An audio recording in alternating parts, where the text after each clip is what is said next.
no gold is not enough. Hello everyone. Today I welcome you to my EVS class 5th. We are reading chapter number 7 Experiments with Water, यानी कि पानी के साथ किए जाने वाले प्रयोग. So प्रयोग is not a new word for you all. जैसे कि एक्सपेरिमेंट्स का मतलब होता है वैज्ञानिक प्रयोग, जो कि हम किया करते हैं किसी भी चीज़ की जानकारी को पता लगाने के लिए. So now see this empty bottles, empty plastic bottles. आप देख रहे होंगे इनमें नो ट्रेसेस ऑफ वाटर है, यानी कि इनमें बिल्कुल भी पानी नहीं है. तो सोचिए बच्चों, हम एक एक्सपेरिमेंट करके देखते हैं. आप एक एम्प्टी बॉटल लीजिए और उसे पानी के बकेट में डाल दीजिए, यानी कि पानी की भरी हुई बाल्टी में आपने इन एम्प्टी बॉटल्स को डालना है. क्या इनमें से कोई भी एक डूब रही है? आप पाएंगे कि इनमें से कोई भी बॉटल नहीं डूबी. वो क्यों? आइए हम एक और एग्जाम्पल के थ्रू जानते हैं. Now see this bottle, this is a full Coke, यानी कि कोका कोला.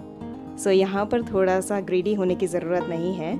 यहाँ पर आप देख सकते हैं ये जो बॉटल है ये ग्लास बॉटल है और इसके साथ ही इसमें काफ़ी सारा अमाउंट ऑफ वाटर है, यानी कि सॉफ्ट ड्रिंक है. तो क्या इसको हम पानी की बकेट में डालें और इसको हम ऑब्जर्व करें तो ये पानी में डूबेगी? आप पाएंगे कि ये पानी में डूब जाएगी. आप फिर सोचेंगे कि पहले जो खाली बॉटल थी उसे आपने पानी के बकेट में डाला, वो नहीं डूबी, एंड कोका कोला की बॉटल डूब गई. Now see this needle. अब नीडल को पानी के बकेट में डालने की कोशिश कीजिएगा. आप डालेंगे और आप पाएंगे कि नीडल पानी में डूब चुकी है. वो क्यों? अब नीडल तो बहुत हल्की होती है, बहुत छोटी सी होती है, इस सुई का तो ज़रा भी वेट नहीं है, तो ये पानी में डूबी कैसे? और नीडल की जो यहाँ पर साथ में धागा भी है उसका भी इतना ज़्यादा वेट नहीं है, तो नीडल पानी में डूब कैसे सकती है? आप हैरान हो रहे होंगे. And now see this picture. Here comes a picture of the ship. This is a large huge sized ship. तो आप देख रहे हैं यहाँ पर बड़े से समुद्र में ये जहाज़ कैसे चल रहा है.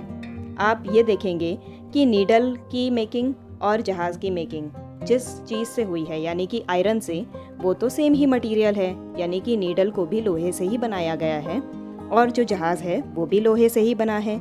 इसके सारे कंपोनेंट्स, पार्ट्स, सब कुछ तो लोहे के बने हुए हैं. इसमें तो एक एक कील भी बहुत बड़ी बड़ी साइज़ की होती होगी. तो ये जहाज़ इतनी स्विफ्टली कैसे मूव कर रहा है? Firstly because of its shape. So how is it even possible? इतना ज़्यादा डिफरेंस कैसे हो सकता है? हम यहाँ पर अलग अलग चीज़ों को ट्राई कर सकते हैं. फॉर एग्ज़ाम्पल हम यहाँ पर प्लास्टिक बॉटल को ट्राई कर चुके हैं. हम यहाँ पर प्लास्टिक की प्लेट डाल सकते हैं. We can throw paper in it.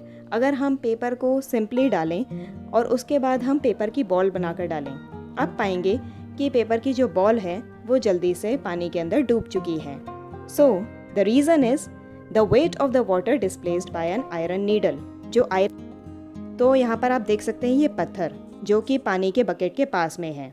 अब पत्थर को जैसे ही हमने पानी में डाला, इसने उतने वाटर को डिस्प्लेस कर दिया जितना कि इसका वेट था. फॉर एग्ज़ाम्पल ये पत्थर अगर 2 kg का है तो इसने 1.5 kg वाटर को डिस्प्लेस कर दिया और इस तरह से इसने अपने लिए स्पेस बना दिया, यानी कि पानी को हटाकर पत्थर ने अपने लिए जगह बना ली और इसीलिए ये यहाँ पर बीकर में अंदर जा सका.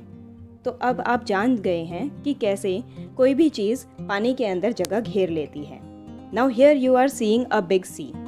This is the saltiest of seas, यानी कि सबसे ज़्यादा खारे पानी वाली ये सी है. इस सी का नाम है dead C.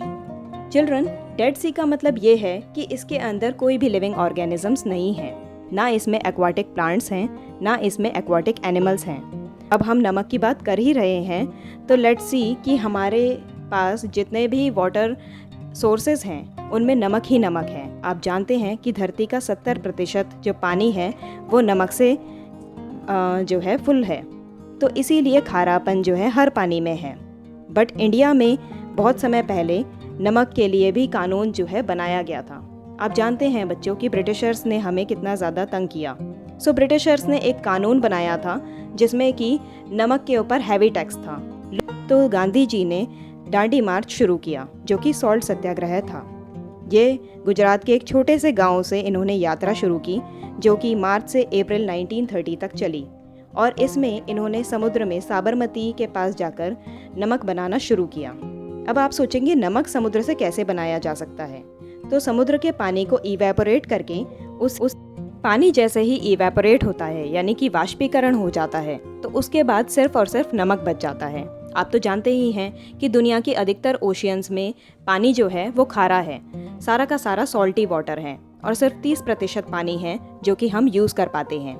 So children, it is very important कि हम पानी को ज़्यादा से ज़्यादा बचा सकें, सो दैट कि हम सॉल्ट भी यूज़ कर सकें।